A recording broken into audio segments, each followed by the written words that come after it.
Hey everyone, Tactics here with my second last Mythic boss guide of Manaforge Omega, where this time we're going to be going through Nexus King SALHADAAR, going over the changes to this fight on Mythic difficulty, my raid comp recommendations, some useful weak auras to help you in your guild, as well as just other tips and tricks that we learned during our progression that hopefully can help you avoid the same mistakes. I will, of course, be making a similar guide for Dimensions once we've got that guy down, so make sure you subscribe for that.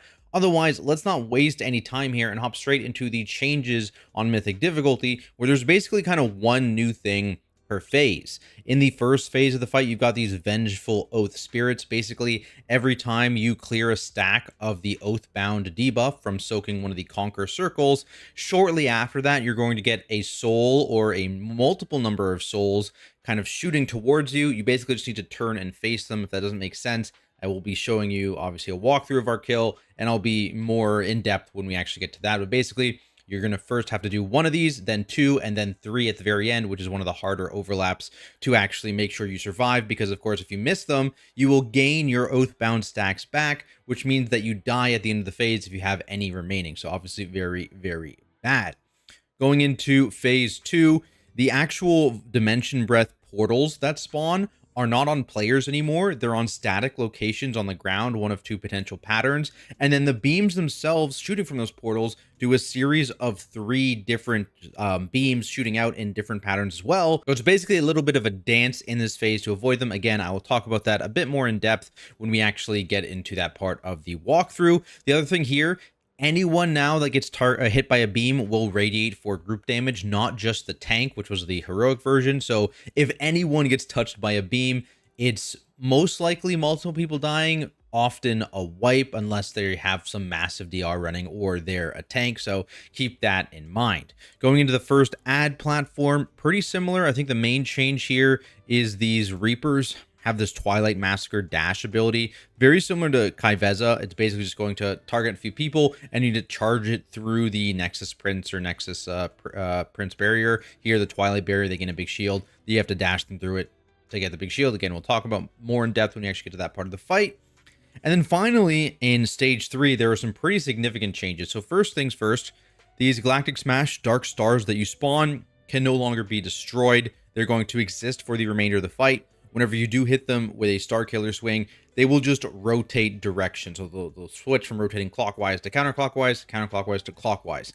The other issue is that when they ever collide, if they ever collide in this phase, it's just an instant wipe. So you need to actually make sure that you are separating your clockwise stars from your counterclockwise stars, which for those that don't know, one of those sets goes on range, the other of those sets goes on tank and the melee. And we'll talk about, again, our general strategy for that when we actually get into that portion of the walkthrough. Now, going into weak auras, raid comp stuff, things like that, let's pop open the page here. So again, Northern Sky and Liquid both have a ton of useful weak auras. None of them need setup for this boss. So again, I'm going to kind of, when in the walkthrough, discuss the weak auras that we used. We did not use any of these ones involving you to set up anything for Nexus King. It's not needed. I think they even recommend it's not super important to have them. But there's a bunch of other useful no setup required weak auras that these packs do have. The one thing you will need to set up is the interrupt anchor here. Because there is, of course, that kick order on the platform on the Nexus Prince themselves. And that is basically a one-shot. It's not quite a one-shot, but it's very, very close. And that needs to be set up with that interrupt anchor. Let me open up our note here. Here it is. So basically, this is how it's set up. You need to have the spell ID, which is this one right here. So 1230263, that's the interrupt. And then you need the NPC ID. So on the left platform from the entrance, this is the NPC ID. And then for the right platform from the entrance, this is the NPC ID. In order to set up these kicks, you also need to, of course, assign a marker. We had our tanks marking these guys as they flew over. And as you'll see, we also have 2 interrupt orders. We assign 2 kicks to every interrupt in the order. So that is something you can do as well, just to make sure you have backup, especially if you are early in progression, have a lot of people dying getting to these platforms. So that is something you can do that was pretty useful for us, I'd say. And that's how you set up that interrupt anchor. Now, I also have a raid plan that basically walks you through the first couple phases of the fight here. I'm not going to go through it, but I will link this down in the description below, and you can kind of see what our general strategy is. Where our markers are is the other important thing. The star is the entrance. The blue, purple, and moon are for P1. And then most of the other markers are for P3, with star specifically also being used in P2. And we're starting over here by square because we're trying to basically get our group soaks on the square, on this moon, on this diamond in P1. Now, when it comes to raid comp stuff, we did 3-heal this boss. That being said, we overkilled this boss by a lot. It is definitely 4-healable at this point, and you can still have enough damage. It can make some stages safer. You may want to opt for a 4-heal. Like I said, it will make things like the platforms especially a lot safer. Some of these very hard to heal sections of the fight way safer. It won't stop things like people missing their souls in phase 1, which is a common wipe on that third set of souls, but you can make the fight significantly safer. So that is something you'll probably want to decide for yourself if you want to 3-heal it and overkill the boss, or if you want to 4-heal it and push more to enrage, especially again as you get more gear, as you get more stacks of the raid buff in a couple weeks from now. If this boss gets any health nerfs or anything like that, that makes it more enticing to 4-heal. So just keep that in mind. 4-healing is totally viable at this point in the patch. Regardless of what you're doing, you want to make sure that you have a pretty even split between the sides. We 3-healed, like I said, so our left side with the 1 healer only has 9 players. Our right side with 2 healers has 11. If you were 4-healing, you would do this 10 and 10. And the key here is to make sure that you split your add and AoE damage accordingly, so that it's fairly even and that both sides are good. So for example, we split up our arcane mages. We had our Vokers split up, right? Anything we had duplicates of, basically, we split them up to make it so as even as possible, to make sure that we were killing those platforms without any issues. And feel free to adjust this. Both sides are essentially doing the same thing, so it's fairly easy to just swap players around. So make sure your damage output here is good. Early on, you'll be able to commit more things like bloodlust, like potions, like cooldowns you would otherwise save for the burn to these platforms to make them more consistent. But in general, you want to make sure that the right people are using their cooldowns, and the people that need to hold are holding to actually get this boss down in the long term. Speaking of that, we did play 2 Ogre on this fight. That being said, I would not recommend it for most guilds, especially if you're getting this boss, a few weeks after this video is being released. The lower down you go on the guild ladder, the worse Og becomes, in my opinion, even though this is like a good Og fight specifically. So don't tunnel Og too much. Devastation Evoker is more than fine to complete this boss encounter. All right, that is it, I think, for the prep stuff. So let's get into the actual fight walkthrough here. We're starting in phase 1, like I said, that square marker over to the left side of the platform. The front is right here on star. And our goal is to have the Conquer group soaks be around square marker, be around moon marker, and then be around diamond marker. Not necessarily exactly on these markers, because there is some variance here in terms of the dodging in the breaths. And so you can see here, basically what we're going to do is we're going to inch up pretty close to the boss in a shroud, and you can see the entire raid is going to be stacked up kind of on this like inner ring here. Obviously, we're putting group cooldowns on this first Oathbound. I'm going to drag the boss past them, and this is kind of our set spot. For all of them, this is going to be our raid setup.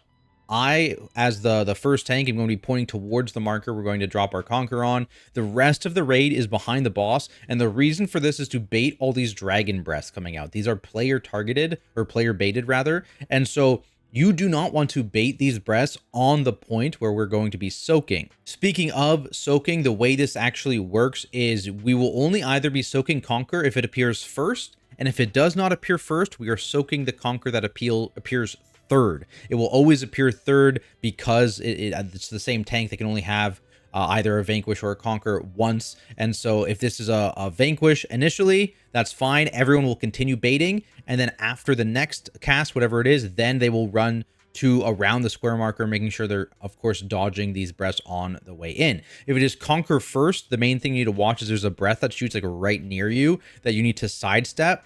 And that's kind of what leads to the soak not being directly on the blue marker here, or the moon marker, the diamond marker, but it will be covering it, at least is the goal. So you can see here, tank combo comes out, it's soak first. So we're going to see this, boom, dodge beneath it, everyone goes in.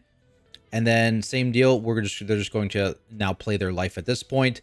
All the Vanquishes, like I said, the first one would be this way if it was on me. Otherwise, the Vanquishes are all the direction we're not rotating in or favoring the middle a little bit. So it gives you kind of like you have like, I don't know, like 40% of the room to drop this Vanquish, and then the other 60%-ish of the room for the raid to play in. So keep that in mind. What this also does, by the way, is it forces the solo conquer to always be on the tank who does not have the boss initially. So basically for us, it was the Brewmaster Monk. They are always soloing conquer. I think, you know, outside of their personal CDs, I think time dilation was used on them on the first and the third conquer sets. If I remember correctly, yeah, time dilate. The soul binder trinket is pretty solid for this. There's a lot of different things, but you get a good CD rotation. Don't be afraid to use externals as well to actually survive that. The other thing to be aware of here are these dragon spawns. They'll spawn just after the 4th hit, or like partially through the 4th hit. So at this point, everyone needs to make sure they're off of this outer ring as these guys spawn, boom, and they will own anyone nearby. So you have to be very, very careful and make sure you get off of the outer ring. From here, we're going through, it's going to be the 2 sets of beheads. The big thing with this is not over moving. Find a good safe position to be in, and then just plant. Let other people move around you. Do not cleave your friends, that kind of thing, right? Plant. Little bit, they're just getting off another player, boom, plant. Same deal, we're rotating a little bit at a time. They're planting, basically filling up the third of the room that we were in is the goal, and then we're moving to moon, like I said here. And this is where we're going to do, again, kind of our home base position, like I said, on this inner ring. I'm facing this way, the whole raid's going to end up stacking here. First, we have the souls. So this is the mythic mechanic. This is the first one. We cleared 1 stack on that first one, so we're only getting 1 soul here. The next cleanse will get 2 souls. The final one before the transition will get 3. So there's a couple WeakAuras. This one, these are both from the liquid pack, by the way. I assume the Northern Sky pack has something similar, but not 100% sure. It counts down to when the soul shoots at you. When there's multiple souls, it will have ticks, and it will voice over talk to you when each it's safe to move to the next one, to point to the next one, because they spawn in a staggered order. You have to face them in the staggered order. And then there's this line that lets you aim it, because you do need to fully face your character, not just your camera. Your whole character's body needs to turn and face this thing. So that's what it looks like here. Boom, goes through you. Now, some people swear by inky black potions to make this clearer to see. It's, again, mostly thing for the third combo, which I will cover in a second here. But I personally was not a big fan of inky black, but this is something that will wipe your group a lot. The third set where you have to get 3 souls with so much happening. So just be aware of that and play your life on that one specifically. But again, we'll talk about that in a second. Otherwise, it's kind of a rinse and repeat in this phase where we're now doing the tank combo again. So here's the example of Vanquish first. Everyone stays behind. They're slow baiting, right? We know we're going to be soaking the 3rd hit in the combo. They're not going there yet. They're continuing to bait near the boss to bait all these breaths away from our safe spot. And here's the conquer. And you just need to watch some of these longer ones. Watch this. Like, everyone's aware of it. We back up. And we have our raid leader as well calling, hey, watch left, watch right. And that's what you need to be aware of there. So try your best there. Even those that we just got was actually a pretty dangerous one. So we had some people probably moving a little bit early there. The later you move to get into that group soak, the safer the group soak itself is going to be when it's the 3rd one. Same deal, filling up the rest of this room. The main thing here, by the way, with these beheads, you do not want them in the middle of the room, this dead center. This is banned because these lines are going to stay until the second half of phase 2. And it's going to be interfering with your ability to do the little dance I was talking about. The other thing, you don't want to put anything in front of the diamond marker as well. So don't move all the way right. For example, here's the 2 soul example. Like I said, this has this bar. This bar is when the first one shoots, and then you have the other one, and it's a voice talking to you at the same time. You have the last combo. Just quickly fast forward. This is what the 3rd one's supposed to look like. Much safer, by the way, when you bait correctly. And then here's the 3 spirit thing. So this is the really, really dangerous one in terms of missing spirits. And if you miss a spirit, you're dead, right? So you need to basically be full watching here. Do not care about losing damage. Basically stop DPSing if it makes it easier. And just hard tunnel getting your souls in the correct order. So this is going to be the first one. Second one spawns over here. I've got to face it, turn, face it, turn, face it. And then this is immediately followed by a major hit. You can see what our range was doing here. A lot of them would be like dropping souls here, and they run directly away from it, and it makes it a lot easier because they can just face one direction with like a small turn in between, and that'll get most of their souls. So that's kind of why you see the range fanned out this way, because we started at purple, and then they ran this way as the soul spawned and just turned around. So that's another tech that range can do. Melee can do this too. If they're struggling, you don't need damage, like I said, especially for 3 healing. If you're 4 healing a couple weeks from now, you also won't need damage. The damage check is fairly forgiving at this point in the patch. So something to keep in mind, you can still insta-die. No amount of healer is going to stop you from dying to your souls. So do your best to actually make sure you're catching all of them. Couple things to note here before we get into phase 2. Cooldown usage. So this Invoke the Oath, you want something on this. We have our APT still down from using on the previous Conquer Soak, and I'm also rallying, so that's something to keep in mind. On top of that, all the Conquer Soaks, you want major CDs. Like AMZs are really good for this. Spirit Link Totem is really good for this. Obviously, APT is good. You can also stack Zephyrs and Mass Barriers as well, depending on the number of Evokers and Mages you have. That's useful. So those things need to be put on the Conquer Soaks specifically. When it comes to the Banishment Dot, this dot absolutely owns. I'm actually rewind a little bit to kind of show you. It's going to be just after these soaks here. Basically, what's going to happen here, Banishment goes out. Boom. Important note, anyone with banishment at this point cannot be targeted by claws. So all of these banishment players can pre-move to where we need to go and get out of the way of the claws. Anyone who does not get banishment at this point needs to pre-spread out in this area and assume that they will get a claw. That will make your claws a lot easier, because this is a common killer early on in Prog, is just like claws being in bad places, people overlapping claws, etc. So banishments, get the hell out of here. If you do not get a banishment, pre-spread in this area and assume you're going to get a claw. You can see where everyone's kind of spread out here. Boom, we're getting claws, get them unstacked, plant. And they see all these players move over here. It's because they have the banishment. The banishment owns. So you need to be ready to either personal, use your health pot, use your health zone or something. Watch your health when you have the banishment. It does absolutely own. So keep that in mind. Now, let's go into phase 2 here. Just real quick, fast forwarding. So knockback, boom, don't get owned by that. Dragon spawns, and you're going to see the portals immediately spawn here around the room. This can spawn in 2 potential patterns. It's either going to spawn directly on our markers, like I'll show the picture again here. It's either going to spawn where it's covering, like directly lined up with star marker, or star marker is going to be directly between 2 portals. It'll only be one or the other, and whichever one happens initially on this phase transition, the other one will happen when you come back from the ad platforms and do it again. So you always alternate. You cannot get 2 of the same one. So in this case, it looks like it's directly on our diamond marker, and that's where we had our gate to start. And so what's going to happen in this situation specifically is the raid is going to play left of this marker with the goal of playing directly between 2 portals, and so the Warlock Gate's going to move here. The boss is going to go here instead. If this was off-centered, right, and this was the other pattern, then the portal would be here and here, so everyone would play on star, and the boss would go to the portal here. And that's just to actually do this little dance that we're about to do. There's going to be a tank swap right at the top here. One takes the Cosmic Maw, and then whoever takes the actual beam itself. For us, that was the Brewmaster Monk. Though Prop Warrior can do it fine. I mean, pretty much all the tanks can do it. DK can definitely do it with a big AMS shield. Paladin can obviously do it with Bubble and Spell Warding. For Warrior, was not a big deal with like Shield Wall plus Spell Reflect with Ignore Pains as an example. He's got, I don't think he's even using time dilates here. I think he's just using like diffuse and his celestial brew and stuff like that. So really, it does not matter. Just pick one to deal with each of the tank hits. And then the dragon goes just beside the portal, not like directly on top, like a little bit beside. The beam goes against the wall here. The whole raid is stacked up here. And this is the start of the little beam dance. This is always what the first beam of both combos look like. This does not tell you what the pattern is yet. Again, there are 2 different patterns here for the beams. And what you're going to be hard looking for here is what happens next. What happens on beam 2 of the first set, because that's going to tell you how the rest of the phase is going to go. There's basically 2 patterns. One, these portals can have beams facing this way, outwards, or they can have it facing inwards. And if it's facing inwards, you're chill, you AFK. If it's facing outwards, you need to have speeds going. You see we have pre-speeded here and pre-time spiraled. And if it's facing outwards, we need to run to the middle of the room. Do not Warlock Gate. You need to always Warlock Gate the 3rd set in the combo. No matter what happens, you Warlock Gate the end, not the middle, which is why we've pre-speeded and pre-time spiraled, because we don't know what's happening second.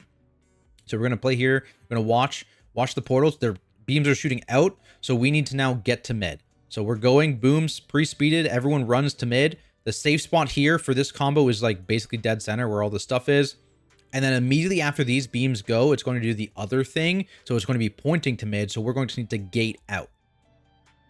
Now, important to note, when you gate out, when you're doing this combo where you're on the outside of the room and the beams are facing inside, if you cross this line, you will get ticked by a beam. You want to be behind this line fully. You see where the rest of our raid is? Because look how close these beams get to you. If you cheat, you will blow up. So keep that in mind. And now the other thing to note, again, when we come back after this phase, we know now what the combo is going to be. We're going to get the combo, the opposite of that. And I can fast forward real quick just to show you what that looks like. It's the platform real quick. We'll get back to that. But now we know, for example, that one, we're going to be playing on Star because we had a portal on Star during the last set. So now the portal is not on Star. So that's what it looks like when it's not on Star. We drag to the one over beside it.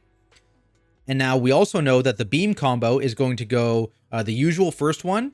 And it's going to be us AFKing on the edge of the room here. We know it's not going to shoot out because it shot out on the last set. So it's always going to shoot inward. So it's very consistent in that way. Again, same deal. Make sure you are behind the line and then we're gating in for the last stage. That is P2. Honestly, it's probably the easiest phase of the fight. So just something to keep in mind. Make sure you are tight with your positioning here. And that's pretty much it. Clean calls on when to move. Make sure pre-move speeding, that kind of stuff.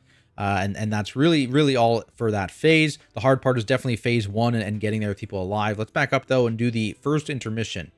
So like I said, that's going to happen immediately after you're done the first combo. You split up to your sides. I think we like roared or something like that to give people some move speed to get to their sides. And like I said, we're marking, tanks are marking the big guys for a kick rotation, interrupt WeakAura. And the goal here is basically to absolutely own the Titan. And that is kind of the damage we're splitting. It is Titan damage. To make sure we have enough damage to kill the Titans. Because of course we are not using any of our Bloodlust or our potions on our kill pool. Now, when you are progressing, this is the best place to put progression potions and progression bloodlust, because all doing that does is take away burn damage, and that's not relevant for seeing the entire duration of the fight. So do not be wasting bloodlust and like P1 or potions in P1. Save them for this, especially early in progression, and just immediately rip lust when you get to these platforms and rip your potions as well, and try and see later on in the fight. That's definitely the best thing for progressing. Once you start getting comfortable, you start getting these platforms with everyone alive, then you can start peeling off bloodlust, peeling off potions and putting them on the burn. But until that point, this is a really good progression, bloodlust and potion.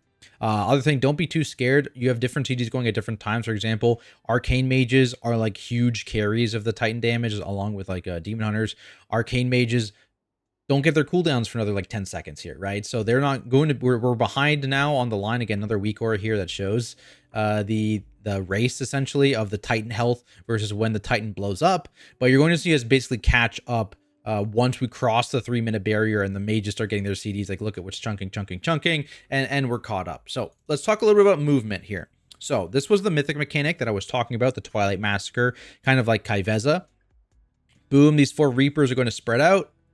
And now you have this massacres lines that are targeting random players. You need to point these through the Nexus Prince in the middle of the room with the Twilight Barrier to break that barrier and also deals a chunk of health. Like if you hit all 4 of these, the 2 casts that happens, this Nexus Prince just melts, which is why you also don't need to focus the Prince. You need to hard focus the Titan.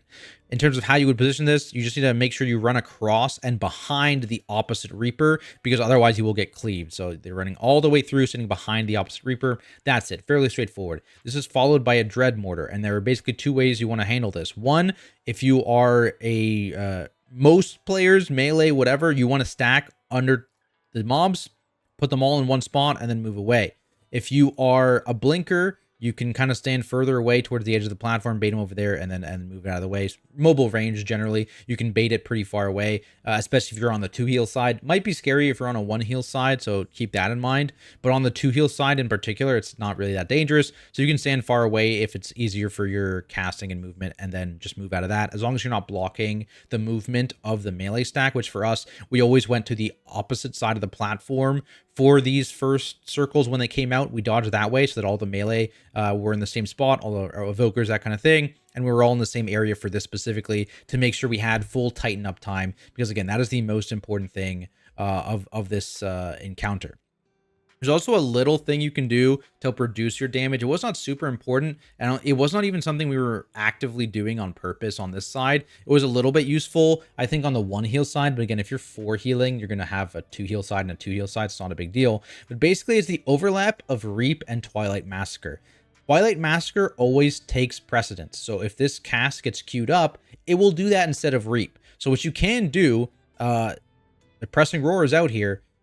We're going to use a stun, I think, on these mobs when this Reap is about to cast. And if the stun lasts until Twilight Massacre cures up, these guys just don't Reap. So, boom, they're coming here. There's the Evoker stun. The Evoker actually soloed it, our Prez Evoker, I think. I mean, maybe it was our AUG, actually. Probably one of the Evokers did it, but he Pressing Roared, and then he breath stunned them, and they just didn't cast Reap. So that is something to consider here. You can avoid some Reaps by doing that. Is it worth the effort, especially with more stamina? Probably not. Probably not, especially if you're 2 healing your side. Might be worth on the 1 heal side. I think they were the ones that were really doing it like on purpose. But even then, it's not like the biggest of deals. Just a little tip you can do if you find that a 1 healer side is having some issues topping people with the Reaps into these Twilight Massacres, because that was an issue we had earlier in progression. On the 2 heal side, it just wasn't really an issue. So something to consider if you are doing the 3 heal strategy. Otherwise, you're just killing these guys. Once all the Reapers are dead, we're going back to the platform. The timing in terms of when you kill that platform, I believe, doesn't matter. You just get more time killing the boss here, AFK in the middle before circles appear. So you don't need to like hold on the sides, I don't think. You just get some free DPS time, and then we go into that second combo like I was talking about. After the second combo, you go straight into King's Hunger, Intermission 2 here. And there's a few things to be aware of. First off, these initial ticks, super scary. Watch your health. Be ready with health stones and health pots on these initial ticks if you need them, because healers are still ramping up, right? We just pressed Bloodlust. They're still getting everything sorted out. These first few ticks are very dangerous. Now, while you are bloodlusting the ad platforms, this is also going to be even more dangerous. So that is another thing to keep in mind. This lust is obviously on the damage amp, but it's also very valuable for healers, because on Mythic difficulty, the pulsing damage just absolutely owns. There's more lines shooting out for you to dodge, so it's just kind of play your life here early on in progression, especially when you don't have lust on this. For personal usage and stuff like that, you actually want to try and hold your personal until the back half of this damage amp, and the reason for that is at the end of King's Hunger, everyone in the raid gets a behead that points towards the center of the room. And so to actually handle this, we had some pre-spread spots to basically have the melee on one side and the range have one on the other side. There's a little bit of overlap, but I think we ended up squeezing this a little bit more to have the melee here and just the ranged here.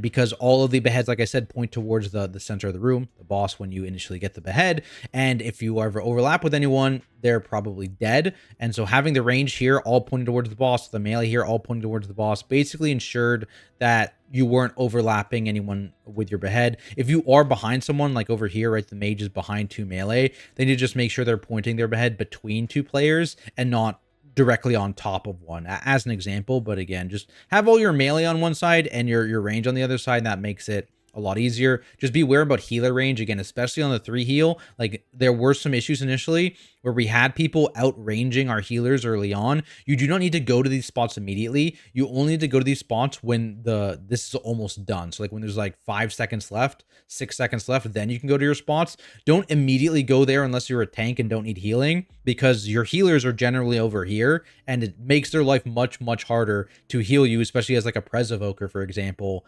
if you're standing like all the way over here, right? So make sure you are playing close to your healers initially and then pre-spreading. And then on the defensive, you basically want us to say your defensive covers the end of this phase. So if you have like a 10-second defensive, you can pop it at like 9 seconds here, because then it'll cover all the remaining ticks, and it'll cover this claw that comes out here, because that goes off at 0, I believe, is when this claw goes off.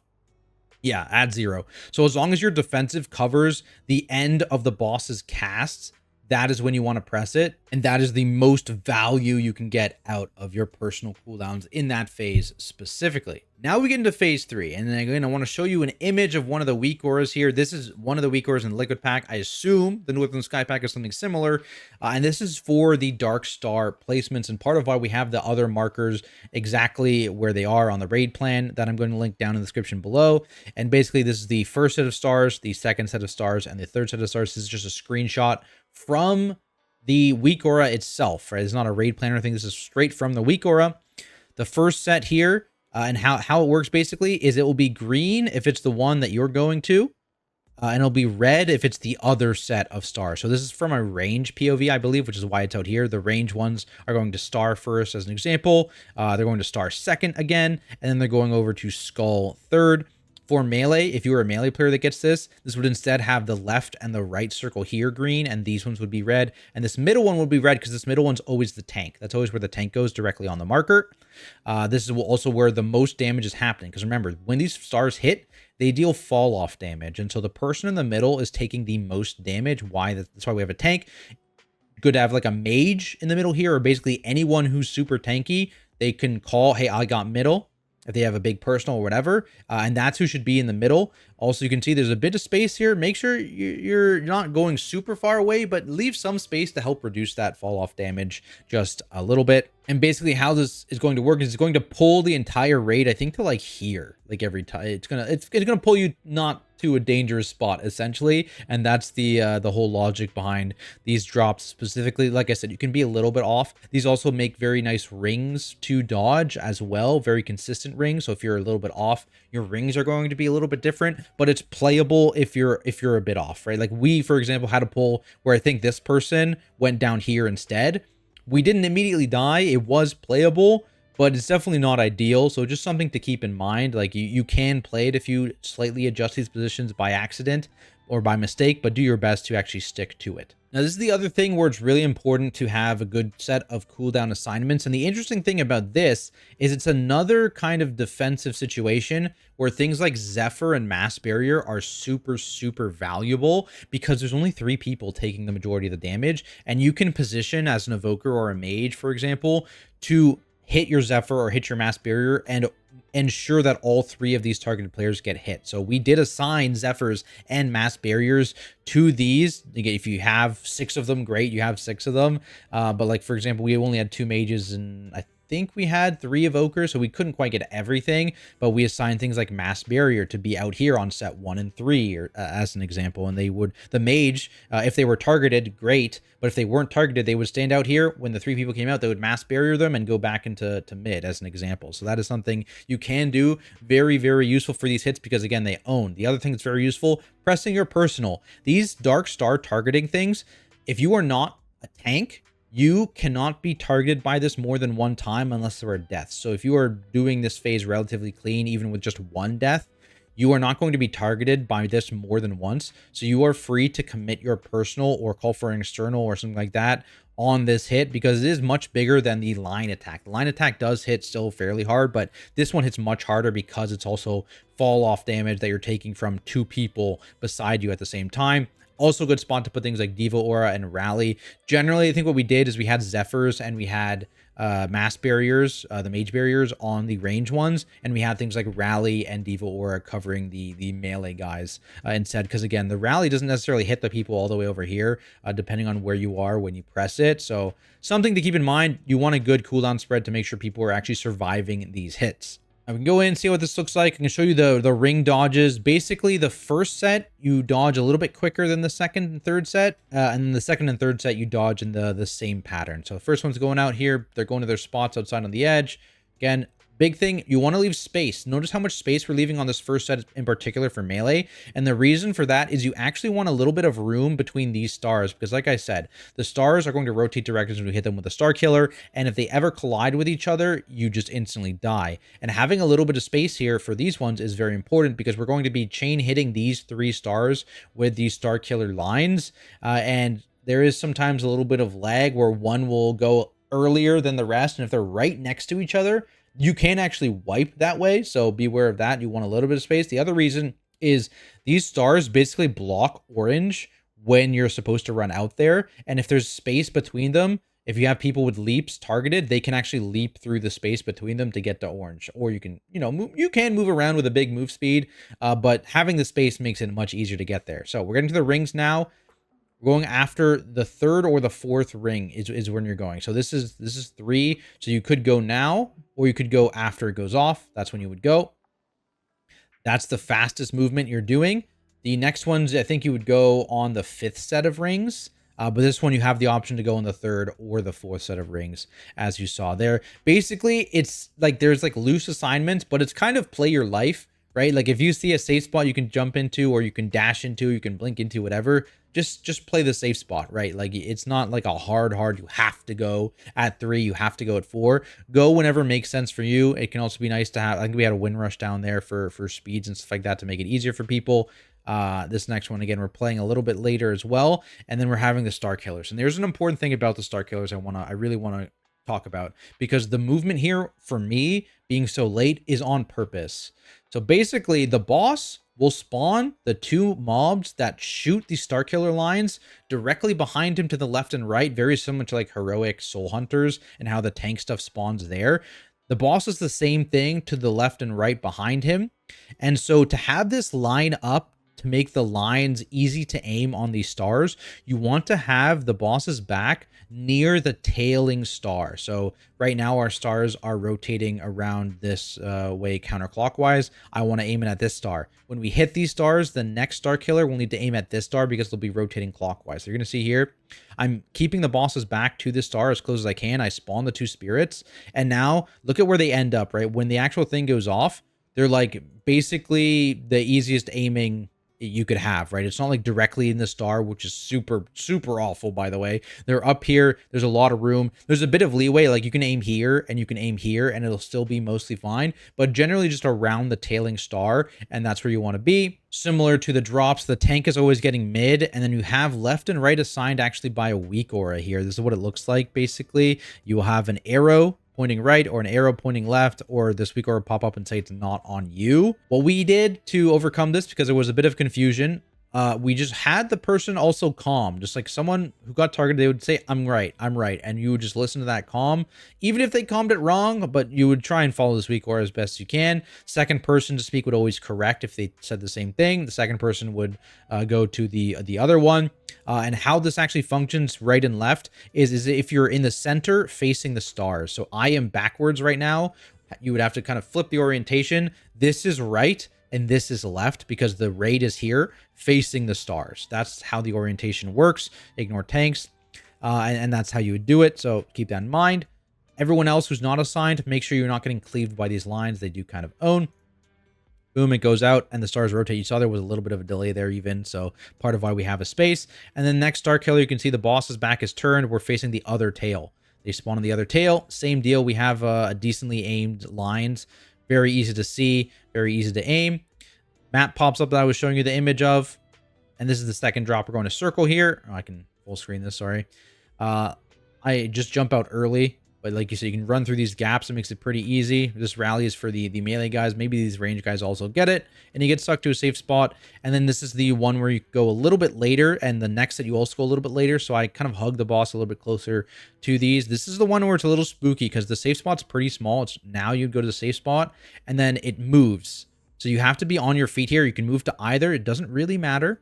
And then again, we're trying to our best to line up these guys. It wasn't quite on the tail, but it was good enough. You have a bit of leeway, like I said, and just avoid the lines. And it's just kind of rinse and repeat at this point, honestly. Like the fight does not change significantly. It's just about executing, making sure you're hitting these stars with the Star Killers, making sure you're dropping the stars in the right position, and making sure that you are surviving pretty much, right? Because it is, look how much damage is going out here on the people that are targeted. So that is something to consider. Obviously, these star drops are also pretty hefty in terms of the damage intake. So it's all a time spiral going out there, for example, as well, in order to get people out to where they need to be. This is where you want to put move speeds. But again, this is not the hardest phase in the world. It's very static. It's like a controlled chaos, I guess is how it's been described, but it's like very deterministic. Like everything will be the same if you are dropping things in the correct place, if you are aiming the Star Killers correctly, that kind of thing. It's all going to be the same. And so the real hard part of this fight is phase one. Like getting through phase one consistently is by far the hardest part of this fight. Phase two is fairly easy. This one is a step up, I would say, from phase two. But once you have you know, the timing's down, the positioning down, your damage organized correctly, and you're getting through phase 1, that's when you're going to start to see more and more consistent progression on this boss fight. But there we have it, guys. Hopefully this video helps you out and helps you get Nexus King down. If it does, be sure to leave a like and subscribe for more content like it, including my Mythic Dimensions guide coming soon, plus even more Raid and Mythic Plus guides coming in midnight. As always, I have to shout out all my amazing Patreons for their continued support making content like this possible, so thank you. Otherwise, I appreciate everyone watching, and I'll see you all in the next video.